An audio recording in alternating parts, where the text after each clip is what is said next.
Hi everybody and welcome to StashBlaster Quilts. My name is Maria Spatelnik and I am here to help you make more quilts in less time with less stress. Now, of course, although that's my usual goal, I am also doing some slow sewing projects, and so we'll talk about some of those today. But first we're going to start for the tip. I actually had a client email me today. For those of you who don't know, I'm a professional organizer by trade. So until I can retire from that, I will not get to do as much sewing as I would like, and I don't have a lot of editing time, which is why I'm doing these as live streams. But I had a client ask me today what organizational equipment that she should purchase in advance of her first appointment with me. She had worked with another organizer in the past who told her to get, I think it was, she said 20 clear shoe boxes and this many totes of this size, etc., etc., etc., in order to be prepared for her first day session. My answer was very different. I told her not to purchase anything in advance of my coming out for the first working appointment. A lot of the clutter I see in people's houses are organizational equipment and books on getting organized.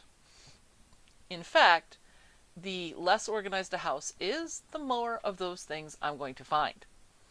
So your first step is always to purge, then to store.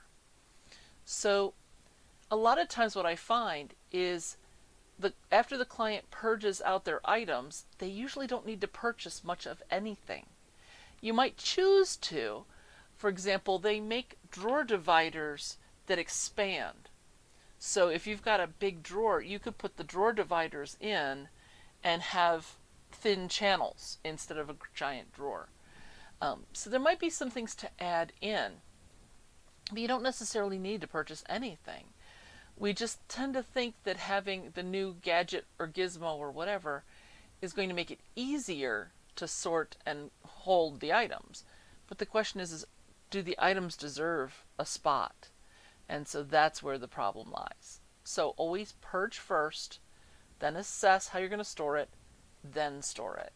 Even if it means at first, until you can get the right insert for a drawer or something, everything is in a baggie that's going to go in that section, it'll at least be divided. And then when you do have the tools that you need, they'll just pop right in very quickly, and you don't have to resort anything because, yeah, it was in the right drawer, but I've opened that drawer a few times and now it's all mixed up again.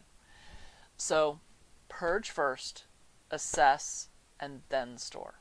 So that's our tip. I promised you two things the last time we spoke. Number one, I was going to show you my progress on this quilt that we're working on here, and I was going to tell you about my trip to Nebraska.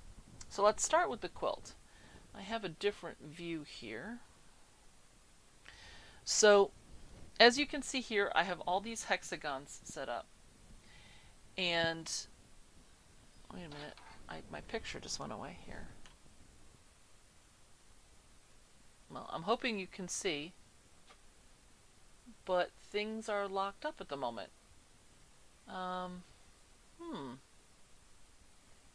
You should be able to see me completely, and I don't know why you're not. So give me just a second here to play with some settings.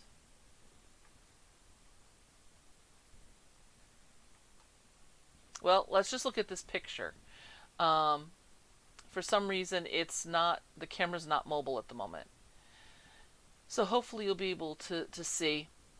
There's a vertical line of clear, running top to bottom in the setup that I have. That's because my design wall comes in panels. So I wanted to be able to move the design wall around even with these pieces pinned up. So let me come back over to this. You can see it here as well. So this is just here because of the dividing line.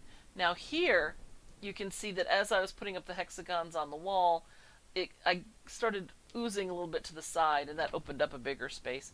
That's not a big deal because these aren't sewn in yet. Okay? But this is the lower, probably 2/3 you can see. Maybe as much as 3/4 of the quilt. And that comes from the original, here's the original drawing, which hopefully you can see. There we go. So that's about how much you're seeing. So I do have these other fish up on the wall, and I can show you those if you'd like. But this is the general layout. As you can see, I have changed some of the colors. This was white and orange for this fish here in my original drawing, and now it's 2 shades of orange here. You can always change those kinds of things out. That's not a big deal. But what I did first was I did all of the pieces that are partials, and we've talked about the 2/3, 1/3, or the halves, or these edges and things like that. But I did all of the things that were split first, and I laid out all the kelp and all the fish, and then I started at the bottom and I filled in the sand that you can see down here, and then the water is going to get progressively lighter as we go up, and hopefully the resolution's good enough that you can see that. At this point, I'm just doing the water hexagons because everything else is already on the wall. They're not exactly where they're going to finish from here up. So I just put out the fish that I had approximately where they're going to go, and I'll move them down once I have all those water pieces in. But right now I'm just doing the plain hexagons. So I have a stack here that I haven't gotten up on the wall yet, which is a tiny little stack, but I've probably got, maybe this much upstairs ready to go. So, downstairs ready to come up that are going to go on the wall. So I'm in the 600s now out of the 1500 total. And so I just need to do all of those hexagons. They're already, the squares have been cut and the hexagons are on them, and then they were trimmed down to the hexagon rough shape. I still have to clip them over and then base them, and then they'll come up here onto the wall. So next time when you show up, more of this is going to be blue, moving upward. And then the only parts I haven't cut out yet are the very top line up here where the waves are, because I want to make sure I get all the rest of this under control first, and then I'm going to audition how I want to lay out the above the water portion. I've chosen what I think are my final fabrics, but I can play with those a little bit differently, and so I'm going to do that a little bit differently. But overall it's coming along fine. This is also giving me a chance to say, when I did this piece, for some reason I reversed it, because in this particular case, how that fin goes makes a huge difference, and it's 1 notch off. And so instead of pointing up this direction, it points this direction. It's not something I can just rotate the hexagon and get what I want. I'm going to have to redo a couple of pieces, but given how I've been doing this in dribs and drabs along the way, that's really not so bad. So it is coming along well. All of these little weird marks you see here, these are all just the painter's tape, which delineates the number of each piece. And for those of you who have been around, each piece is on this chart listed by number. So I can simply say, okay, this is 625. It's supposed to go from this point, and so 626 is next to that, and I can lay them out as I get the pieces finished. So I don't have to wait and then start at the very top and put all the pieces in and hope that I didn't drop the pile and mix anything up. So these pieces have been in and out of cars and gone on trips and all that, and since they're all numbered, I didn't have to worry about it in terms of, am I going to remember where they go later? So that doesn't mean I didn't make some mistakes, but it's not a big deal. Once I'm sure that this is complete and it's finished, then I'm going to be able to take all my extra blue scraps and all my other colored scraps for the fish and all that, and put away my extras. Right now they're on my ironing board downstairs. I am not putting everything away until I'm sure this is right, so that I don't have to worry about, where was that blue? I need to find it again. Or did I use it for something else? So, because when I'm in a mood to sew, I just sew. And I want to make sure that I don't use something that I really need. Because some of these scraps I only had a tiny amount of. It's like, I'm really hoping I have that little piece that I need for this out of that fabric. Because if I don't, then I'm going to have to figure out some way to either alter it or replace those pieces or do something else for that particular fish. Now there are some things I wish I did differently. You can see with, I tried to make each piece of kelp color, the green to be related to each one and lighten as you go up. Because up against a lighter blue, each green would look darker. And so I didn't want it to look like it was growing the wrong direction. So it's getting lighter as it goes up. And so some are grayer, some are more true, some are shades or tints. So I wanted to try to have something that was similar all the way up. But if you look on this middle one, that green is too dark. It's not showing up against some of these darker blues very well at all. So I am kind of disappointed in how some of my colors worked out. I should have been much braver and more vibrant with some of these. But it's really not so bad overall. This purple one that's missing, he's hard to spot. But the way I'm looking at it is at the ocean, they're not all right here. Maybe he's just further away. So that might be why he's harder to see. But that's the progress I'm making on this. I am hoping that in the next couple of visits, this wall will be up and complete, and then you'll be able to kind of see what it's going to look like. And then I'm going to just start taking them down and bundling them in the 3s that we've talked about and start sewing. Now, some of these I've already sewn.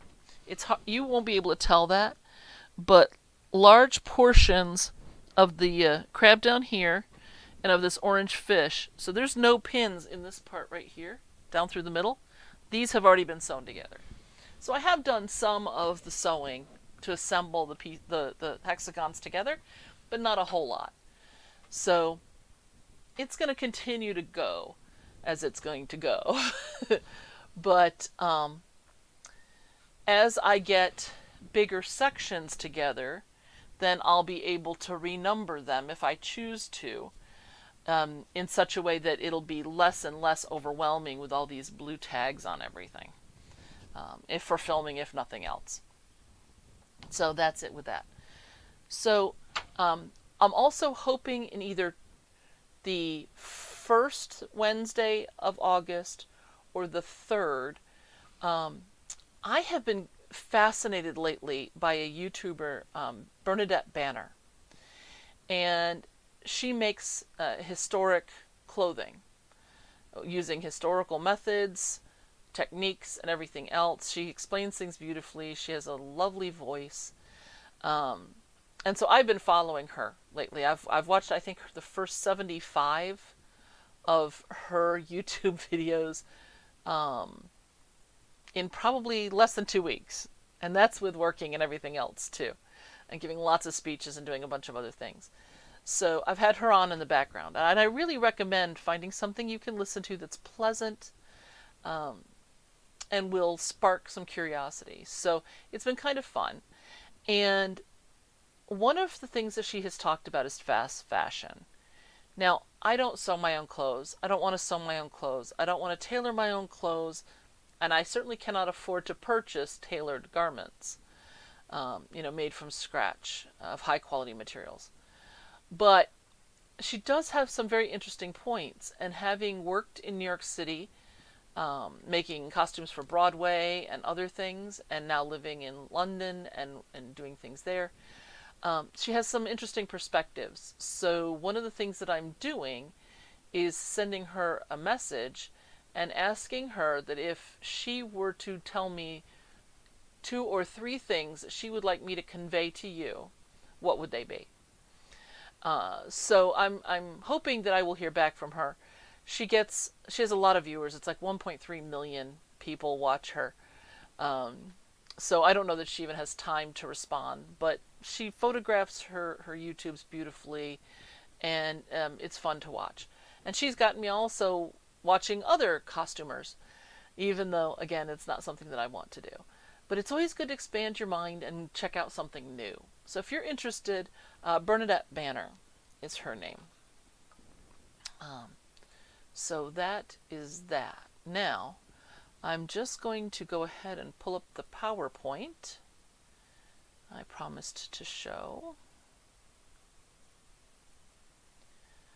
I just need to double check that it's going to look the way I think it's going to when I click this over. There we go. Okay, so I need to be on this one.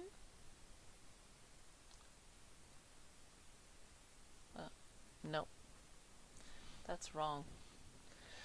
All right, somehow, and I don't know how, my PowerPoint setting got switched. So let's do that. There we go. And let me expand here so you can see me if I, motion or anything while I'm doing this. So I'm not actually going to show you pictures of my speech that I gave. I spoke for 2 days to Nebraska's Adult Protective Services on hoarding disorder. So there were a lot of disturbing photos that I showed, and a lot of times adult protective or child protective people don't want to be on camera. So it's just me sitting on a stool because we had remote learners too. So normally I'm up and I'm walking around and showing stuff and pointing things out, and I couldn't do that. I was stuck behind a podium pretty much for 2 solid days. So it's not very exciting to look at pictures. But I thought you might like to see what I did other than stand up and talk for 9 hours a day. Okay, hold on. I'm coming, I promise.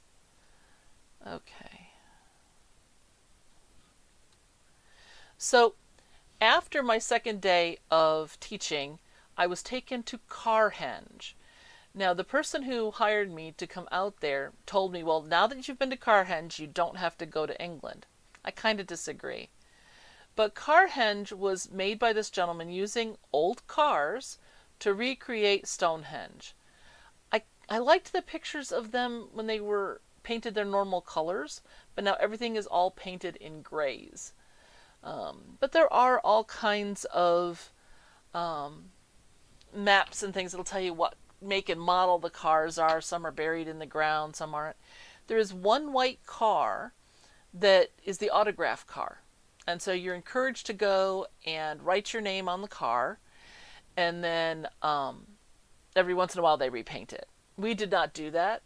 We took a couple of pictures and then kind of moved on. But it was kind of fun. But we were hungry by the time we got there. Keep in mind, they were 2 hours behind. So when I was hungry at 6 o'clock, this time it was only 4 there. We didn't get out there till 7:30. So it was 10:30 and I hadn't had dinner yet. So I was pretty hungry. So we didn't stay too long. But I did love that they took these tailgates and made benches out of them. And some wheels and things. They had lots of really fun things that they sculpted out of car parts. So that was kind of fun. Then the next morning we went to Chimney Rock. Now, this is a very famous landmark. You can see it for miles, and you're going to see it in just a minute. This is an up-close picture of it. But it's kind of interesting because, all right, this is a little bit blue, but not totally blue. It's called Chimney Rock because as the settlers were heading west on the old Oregon Trail, they used this as a major landmark, and it looked like a chimney. And it's on this little bubble all on its own. Now, there's huge buttes right behind it, too. You have to kind of angle to get the best picture. But it looked like a chimney, therefore Chimney Rock. Well, the native people who lived there at the time didn't have chimneys. So for some reason, they call it elk penis. So, it's all a matter of perspective.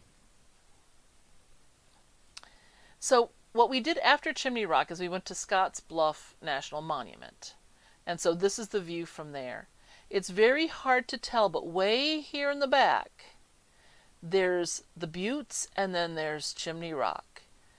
And so there it is from 26 miles away. It's really amazing how far you can see this thing. And that's why it was, so very, very popular as a landmark. And as we were leaving, we passed something called the Legacy of the Plains. We didn't have time to go in, but if you look in the upper left-hand picture here, this is the side of the building. And they had all of these quilt patterns on the side of the building. So they were closed at the time, so we just drove by and I snapped the pictures. I've enlarged them here so you could see them better. But they were kind of neat. And the fact that it wasn't just one barn quilt, they had them just staggered all the way down the way there.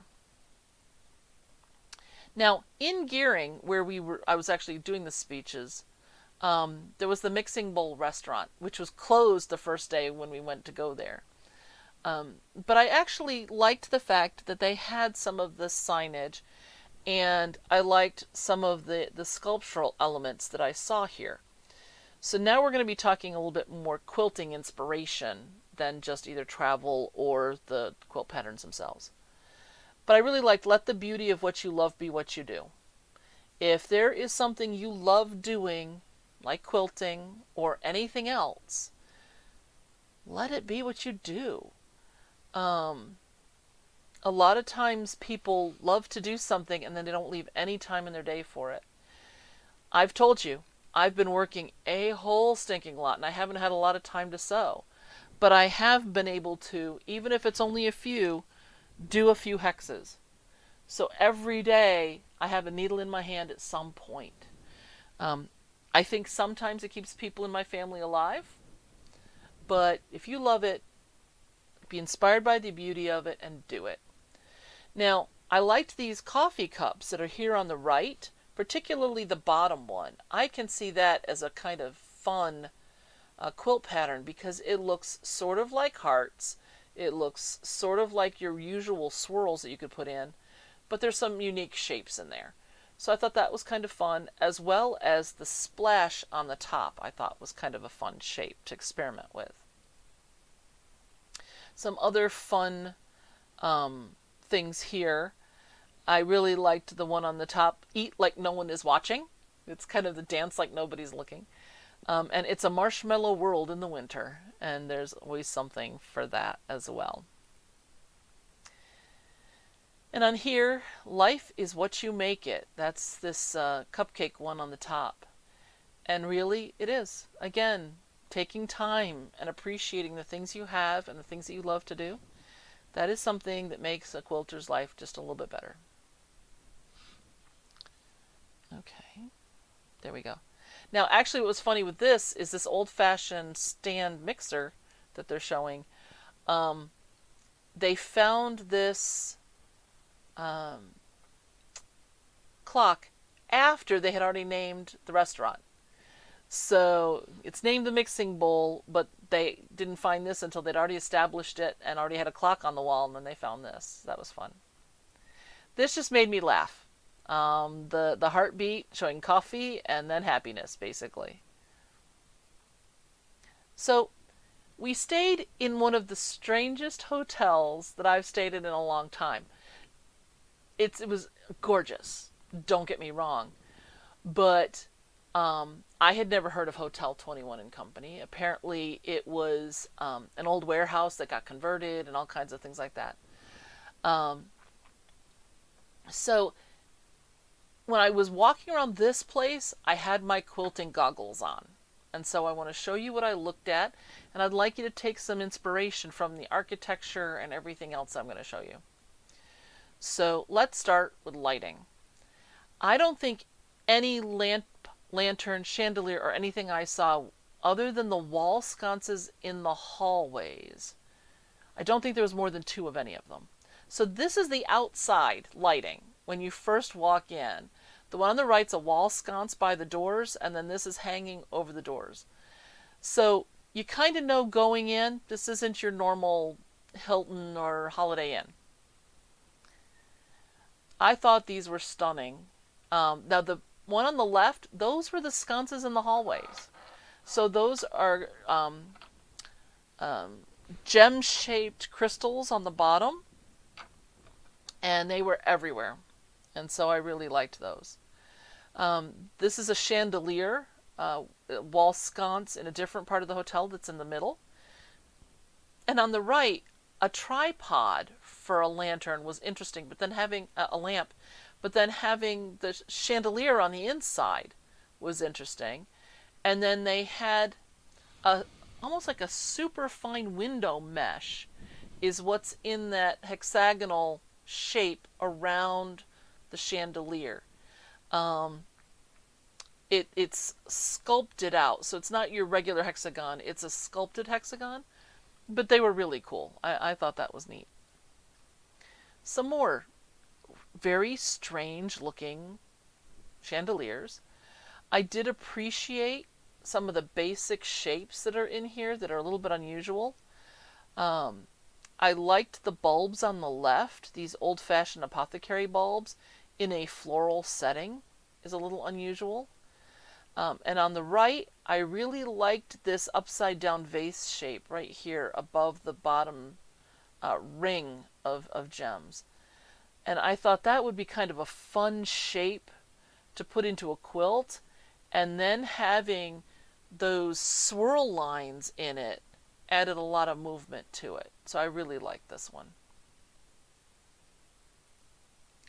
Now, here's a lantern on the left that's similar to the floor lamp. It's not exactly the same, but it is similar, using that same scalloped mesh concept. But the pendantry and everything is a little bit different in this one. And then, of course, this is a more stereotypical chandelier. It was a little busy for me, but I did like this top shape here, with having these little beads and then coming down into these little pendant pieces. So I could see that maybe as a quilting design to put in. So I thought that was fun. Then there was this trio of lamps, which I consider to be one chandelier. Under the middle one, that's a different chandelier that's behind it. They're all basically encased in these boxes. But having the rigid form of the box that's riveted like it's industrial, but then this beautiful chandelier on the inside was a very interesting contrast.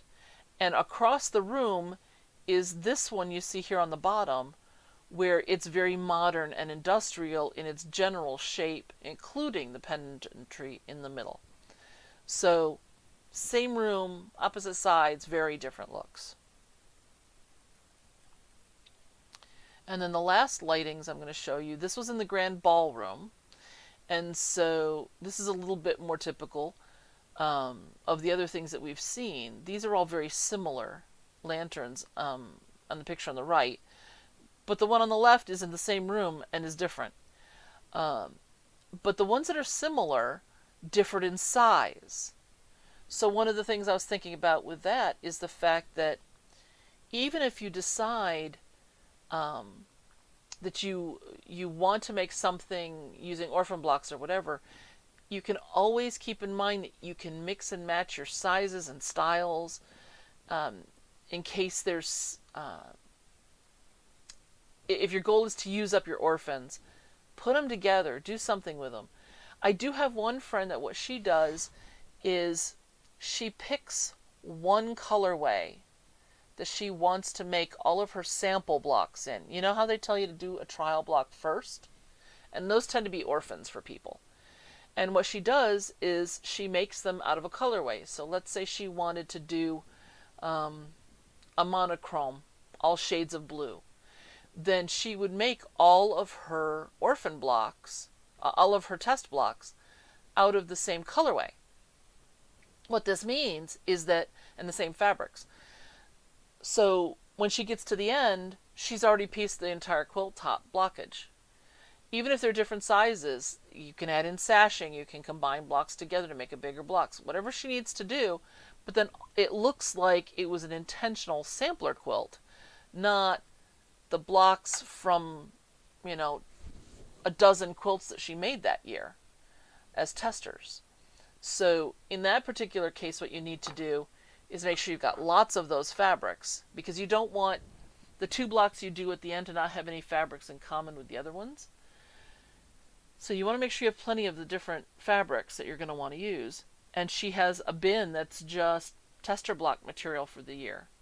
And so she goes until she has enough to make whatever size quilt she decides to make, and then she picks different colors for the next year or the next quilt, depending on when the first one finishes. So keep in mind different sizes, configurations, patterns, colors. You can mix and match a lot of different things, but if you're not the kind that wants to be super adventurous, then think in advance for all those test blocks, and you'll be ahead of the game. In this particular case, the reason that all these lantern lamps go together in these chandeliers is because they all have drop-shaped pendants in some form or another, and they are all crystal chandeliers. So they go together automatically. They're also all silver instead of gold, which makes a big difference as well. So then this was an interesting collection in this particular hotel. They had a bunch of animals, all wearing glasses, that they had hung on the walls. And some of them were part of a collection I'm going to show you later.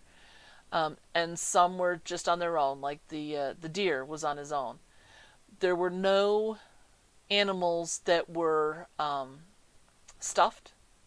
So even though it's big gun and hunt country, they didn't have any sort of a stuffed animal as their decorations in this particular place. I really liked these monkeys. I thought they were fun. They were the bookends on the two ends of a small set of books. Then of course we have the three monkeys on the top. And then I counted this as the man as an animal just because of the interesting shape and position they put him in. He looks kind of like a bird and definitely looks like a man. So I thought that was kind of a fun shape. The horse was interesting in that it was more Egyptian style, but since it was painted gold to match a lot of and silver to match a lot of the other things in the room, you didn't really notice it until you noticed it. It didn't stick out at all. And then this caiman on the bottom here was right behind the front desk, and I didn't even notice it the first time we walked in. I'll show you where it was a little bit later. Now there is some general silliness that I want to show you. This camera smoke detector, my husband was laughing at when we first walked down the hallway, and he snapped this picture because he thought that it was kind of fun that you were greeted by a smiling face as you walked down the hallway. And if you're going to open a drink, why not use a mermaid? They're used to liquid. But this is my favorite. This is a flamingo lamp. So it's not only lit from above, which is obvious, but it lights from the inside. So those feathers just kind of glow. And then of course you have the ones on the wall that are kind of poking out and looking at you too. So I thought the animals were fun. Now there's a bunch of unusual furniture with some interesting shapes that I'd like to share. And for some reason, this did not size properly. I apologize. So we're going to skip that one. Actually, several of these are off. This was a lamp that has 4 lights on it, but as you can see, this is all industrial. It was all painted a contrasting gold to go with the walls, and so it was really kind of nifty in situ. Now this one I'm really sorry that we don't have a better picture of. This is a table in the bar, but it has this crank, so you can raise and lower the table when you're sitting at it. So if it's a little bit too low, you can easily crank it up or lower it down. So that was a nifty piece of engineering, and something like that would work wonderfully on an ironing board or a sewing table as well. So I wanted you to definitely see this. I'm going to resize these and fix them, and this will be just a quick little thing next time. But I'm disappointed that those 3 didn't come out, because these ones did. So even the lamp, as you can see here in the middle, in this particular hotel, was fancy. But again, it has the clear crystal, teardroppy gem shape in the fan stand. So it again goes along with the whole concept and doesn't look weird in the space. On the left, I did like this arrangement One of the reasons being its triangular shape. So they designed it so that it would have that upward, simple, geometric shape without having to all be super matchy-matchy. So I thought that that was kind of a neat thing that they did with that. And then they have these armoires and armoires and tall mirrors all over the place. This one was kind of interesting because you can open this door and it's only about a 3-inch deep set of shelves on the inside. Now, I don't know that anybody would need to go this fancy, but the second I saw that, I instantly went for quilting notions or things like thread cones or something like that for storage. Everything would stay clean. The mirror would keep the room nice and light and bright. And so that's where my quilting goggles took me. Okay, next. I don't know why it's not taking this one. Here we go. Okay, so I thought that this was a really interesting chair. Basically, it's giant. It's probably 8 feet across. So multiple people could sit around it. I love the fact that it has the crystal in the feet. Now, I would never live in a house with this much crystal. Okay, it's not who I am. But I also love the fact that it has this beautiful interior curve of metal. Sorry. That attaches the feet. So not just the exterior circle that we see here, but this interior one makes for a very pretty scalloped shape on the inside. And so that was kind of cool too. And then here was another table upside down, but still that bulbous shape that we've been looking at. It's a teardrop, just upside down in this case. Of course, these are painted silver, but other ones were, again, the crystal. I loved the curves on this chair.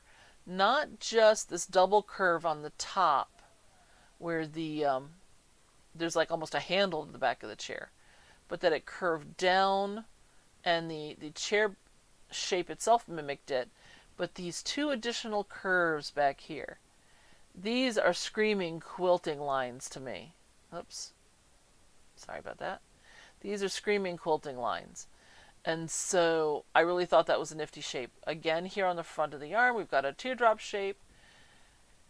On the right, I liked the shape of this because we've got the curve on the arm, which I really appreciated they thickened it with this top piece. There's a little bit of a curve down into the seat, and then the legs themselves curved out. So we've got consistency. So even though this is in the same room on opposite sides, the chairs with all of their curves and the bar stools with their curves also mimic each other. So they're supporting each other in that. Now these 2 things, this bench is outside. Yes, it's carpeted. The outside underneath the overhang it had a motorcycle in it, and it had carpet, and it had this bench. I really liked the bench. I particularly liked the circle of greenery in the middle of the bench. So that was just because I liked its shape. Now, if you look at the bottom picture, this is very modern. So we've had all of these really super fancy old style things, the chandeliers and all the rest of that stuff.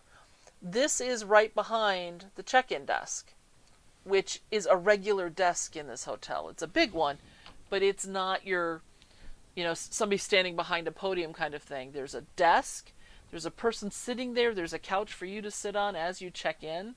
So if you come in all exhausted getting there from the airport or whatever, you don't have to stand there in line and wait for somebody. You can go sit elsewhere in the room if there's somebody else at the desk. Then you go over and you can sit at the desk. It was a very nice thing. But in this place with all this frou-frou stuff, they have this super modern set of drawers. And at a perpendicular angle, which looking at these drawers would be on the left and then going past your left shoulder, it seemed kind of odd in that space but they tied it in with color. So this brassy, silvery shade, which I know is kind of weird to say it's both of them, but it kind of was, really went along well with all the rest of the silver in everything else. And of course the Cayman pulled it in together as well. The plant stand on the right, this is next to that bench, and again mimics the curves. So you've got the circle of the plant of the tabletop, and then the curves in the legs, which I thought was a nice combination. But if you look at the top, they didn't just do a simple curve. There's a little point there. So this is a double hill, basically, like an M, which gave it a little bit of additional interest. So when we're piecing or we're quilting, just doing something, instead of doing a big, oval, you could start your oval and then put that little point in, and that will change it. It'll make it look more interesting. On the left, this was my favorite. This is at the bar. 2 people my size can sit on this bench. It's the one that I asked for the podium, and they told me that it didn't make any sense to use that one because it would be too low, and I was sad because this bench screams royalty, and I was kind of hoping to have it to just kind of not only elevate me physically, but to the crowd. But no, that didn't work. I wound up with a regular old bar stool. But it was fun anyway. Everybody sits there first, they said. Whenever anybody comes to the bar, that's the seat everybody takes first. So, general art and architecture. Now, we're still in the same hotel. Okay? So, this was the ceiling tiles. So, I've seen a lot of ones similar to this, but I like the fact that they made each of the quadrants asymmetrical. They're usually very symmetrical, so that you wind up with a simple 4-sided basically shape in the middle. And it might be fancy, but it's the same on all 4 pieces. I liked this asymmetrical design because although the exterior curves are very symmetrical, they did something interesting on the inside. There's no reason why a block couldn't be quilted like this and have it get some extra interest, because it's not what you expect. There were a lot of other things hanging on these walls. So they had tall sconces, like the ones on the left for candles. This is I believe, a thermometer. It's about 5 or 6 feet tall. But originally, I believe that it had mercury or something in it, and then you would measure it against the wall. In this particular case, there was a tiny little hole in the back that I think they drained it, and now it's just a crystal thing. But it was really kind of cool. And of course, teardrop shaped on the bottom. On the right, I really liked, you're going to see a lot of these, and they're all different. I like the rondelles. So we've got the big one in the middle, then a little one, and then 2 big ones at the 2 medium-sized ones at the top. Same again, a tiny one and then the 2, but they didn't put them in the same order. This is asymmetrical top to bottom. It is symmetrical right to left. But they took these pieces and just put them up in a pleasing combination, not worrying about it being completely symmetrical. So that was a nice touch, I thought. They had this poster on the left, which of course ties into everything because of the crystal chandelier appearance. But I like the fact that it had all the flowers instead of just crystals. There's no reason why that couldn't happen in quilting. The one on the right, these, it's kind of odd because there are 2 of each and they made them symmetrical top to bottom. So this is symmetrical both directions, but it's a mirror image symmetry. So I thought that was kind of interesting. Now with these, each of these is a little bit different. It's close enough that you have to really pay attention, but I did like that these were 4 different designs in each of these. And I may pull these apart later. Like in this particular case, can I zoom in?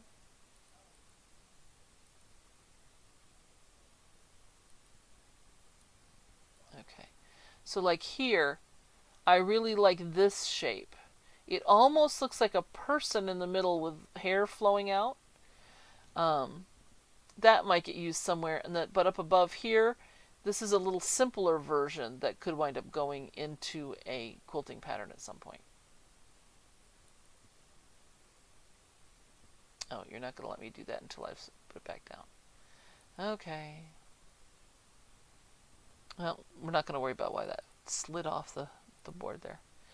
Okay, now, these two are different in the middle. They're the same left and right between each of the two frames, but the centers are different. This could be fun for some long quilting lines.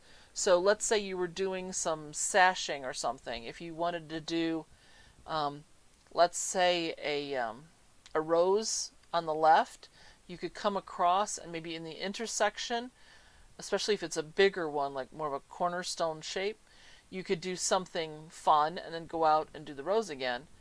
And then somewhere else, do the rose, come in and do a completely different center, and then go out and do the rose. The roses and the overall shape and size are going to tie all the quilting together. Now here, this is yet again another mirror.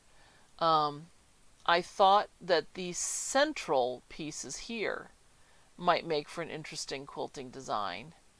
I'm not so sure about the corners, but I also liked the way that the outer edge of the frame was designed, and that's a possibility for a quilting design. And on the right, I don't think I would use this way. This is far too complicated, but the general shapes could be used in a border or sashing as you went. And then you could either keep these end pieces either as a way to differentiate between the bars, or you could simply double them up to make them an oblong, make that a delineator, or you could get rid of them altogether. Anything would work with those. On the right, on the left, I also liked the tops to these tins, and then the tin in the back, as quilting designs, but also as potential patterns for piecing. Now, a little bit more organic. This was, there were a couple of these on the walls. They're obviously fake. Okay, if you go up to them, these are not real natural materials. I have seen these outdoors that were real natural materials, other than like the balls. But I was looking at this as a texture study more than anything else. So if I was quilting something that was a natural picture, let's say I had a set of woods or something, there's no reason why under the tree I couldn't put some ferns and some grasses and maybe some twigs and not have it all be the same kind of quilting all through the trees or all under the trees. You could have some fun playing with visual texture. These are all the same shade pretty much of green. The difference is in how the light's hitting it. So this is something that quilting will also do naturally. Excuse me. Quilting is going to give you color differentiation because of the curve the fabric will take. The light will hit it differently. Okay. Next. So on the left is the arrangement. Now what I really liked about this, another silly dog, but if you take a good look, the dog has spots. The spots are not just spots, they're textural. If I can blow this up a little bit. Okay. There, that might be easier to see. Okay, so you can see that these spots are not just like Dalmatian spots. There's some gold ones, there's silver, there's some browns, some that look like candies or cookies, but it's a variety.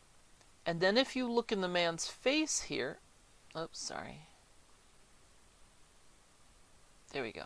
In the man's face, they've added in all of these textural swirls like quilting, and not like quilting, like they're tattoos, but these can make for some interesting quilting as well. But the background is spotted and the shirt is spotted. The green ball looks like it's spotted. The brown ball is spotted. There are spots in the wood. Although they're oval, there's still spots. And then we get to the bust. This is the back of the bust, not the front side of a bust.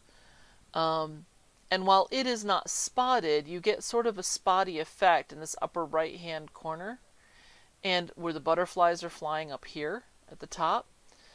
So it ties together thematically, even if it doesn't match exactly. Now on the right, this is a little bit closer look. I wanted you to have the ability to see it a little bit better.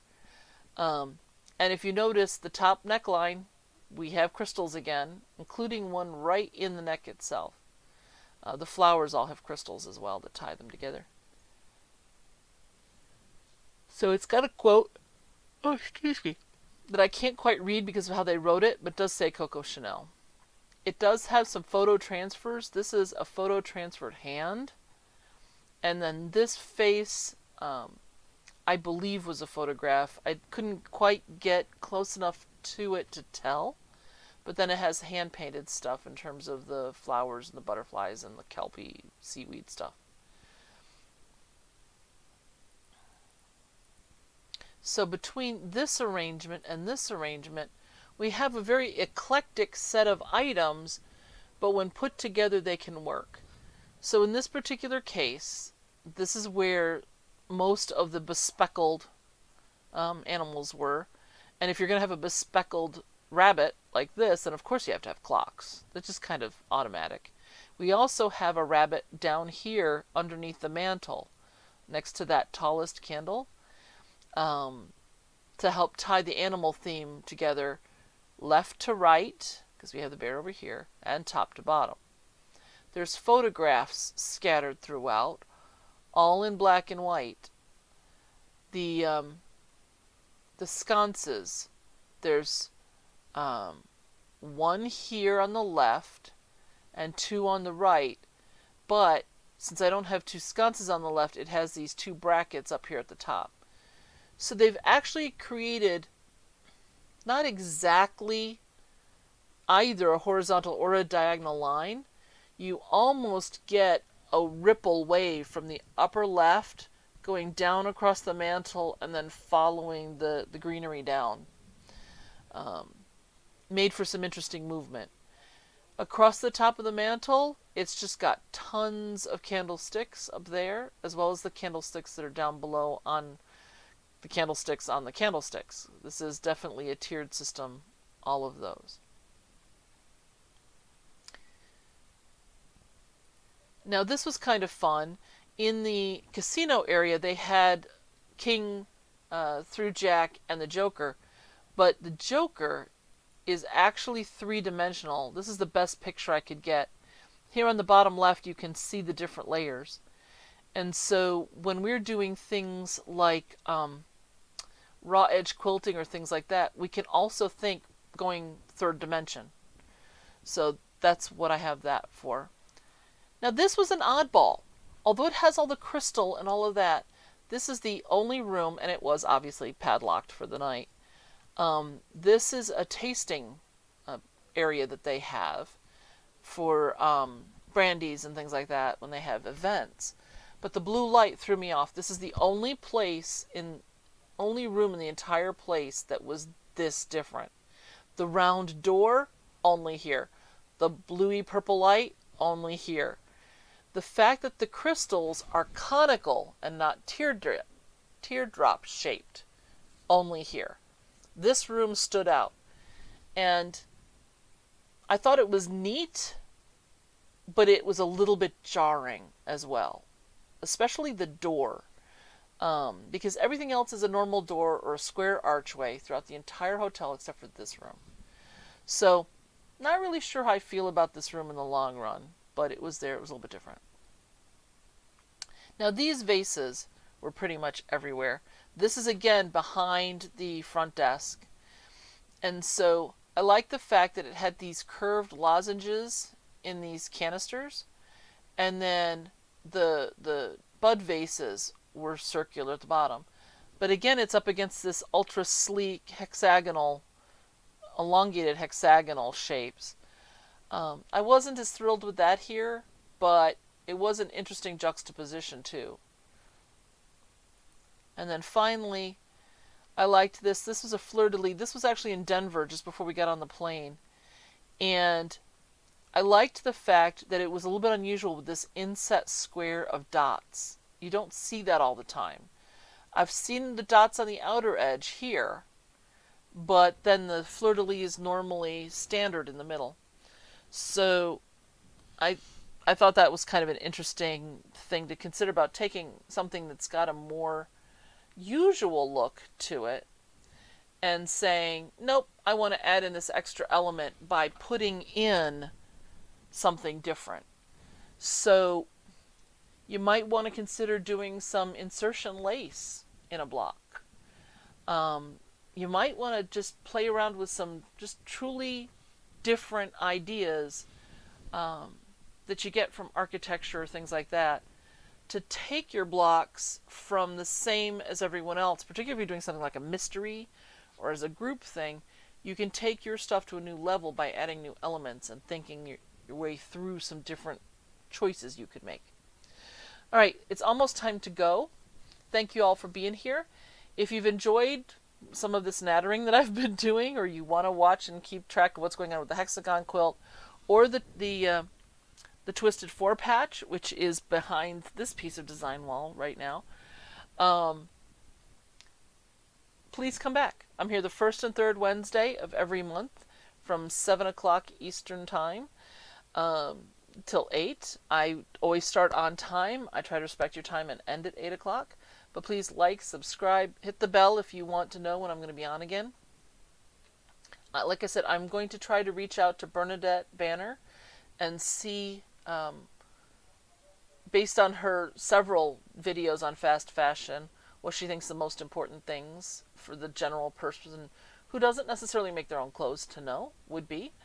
And if I don't hear from her, I'll wing it. I'll do my best, but that's going to be one of our topics for next time. So we'll talk about that. We're going to talk about, and you'll see the progress that's been going on with this. And I'll have those pictures fixed.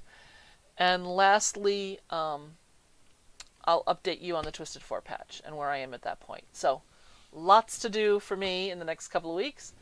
And hopefully I'll get to it all. And I will see you here in just a couple weeks. So have a wonderful time. And let's go do some sewing.